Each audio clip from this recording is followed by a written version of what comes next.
കഠിനമായ ചൂടിനെ തുടർന്ന് ഡൽഹിയിലെ ആശുപത്രികൾ അടിയന്തര സാഹചര്യം നേരിടാൻ തയ്യാറെടുക്കുന്നു. പ്രത്യേക ക്ലിനിക്കുകളുടെ പ്രവർത്തനം പുനരാരംഭിച്ചു. രാജ്യത്ത് വൈദ്യുതി ഉപഭോഗം സർവകാല റെക്കോർഡിലേക്ക് കുതിക്കുകയാണ്. ഉത്തരേന്ത്യയിൽ മെയിലും ജൂണിലുമാണ് ഉഷ്ണതരംഗം രൂക്ഷമാവുക. പലപ്പോഴും 50 ഡിഗ്രി കടക്കാറുള്ള ചൂടിനെ പ്രതിരോധിക്കാൻ ആശുപത്രികൾ തയ്യാറെടുത്തു. സെറാമിക് ഇമ്മേഷൻ ടബുകൾ, 250 കിലോ ഐസ് ഉണ്ടാക്കാനായി പ്രത്യേക റെഫ്രിജറേറ്റർ സൗകര്യം, ഐസ് പെട്ടികൾ, കൂളിംഗ് ടബ് തുടങ്ങിയ സൗകര്യങ്ങളോടെ സൂര്യതാപ മുറികളാണ് ആശുപത്രികൾക്കകത്ത് തയ്യാറാക്കുന്ന പ്രത്യേകം ക്ലിനിക്കുകളിൽ ഒരുക്കിയിരിക്കുന്നത്. ഡൽഹിയിലെ പ്രധാന ആശുപത്രികളിലെല്ലാം ക്ലിനിക്കുകളുടെ പ്രവർത്തനം ഉടൻ പുനരാരംഭിക്കും.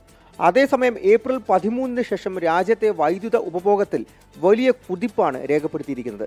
ഈ മാസം 23-ന് ഉപഭോഗം 240.1 ജിഗാവാട്ടിലേക്കും 24-ന് 252.1 ജിഗാവാട്ട് എന്ന റെക്കോർഡ് ഉപഭോഗത്തിലേക്കും എത്തിയിരുന്നു.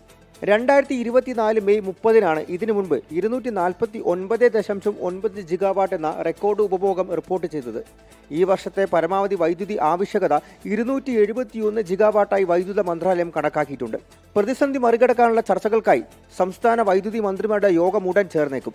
അതേസമയം നാളെ മുതൽ 3 ദിവസത്തേക്ക് ഉത്തരേന്ത്യയിൽ ഒറ്റപ്പെട്ട ഇടങ്ങളിൽ കനത്ത മഴ ഉണ്ടാകുമെന്ന പ്രവചനമാണ് കാലാവസ്ഥാ നിരീക്ഷണ കേന്ദ്രത്തിൻ്റേത്.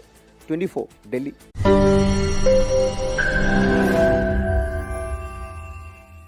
ലോകത്തെവിടെയായാലും ഏത് സമയത്തും 24 വാർത്തകളും ഓഗ്മെന്റഡ് റിയാലിറ്റി പാക്കേജുകളും എക്സ്പ്ലെയിനറുകളും വിശദമായി കാണാൻ ഞങ്ങളുടെ യൂട്യൂബ് ചാനൽ നിങ്ങൾക്ക് സബ്സ്ക്രൈബ് ചെയ്യാം.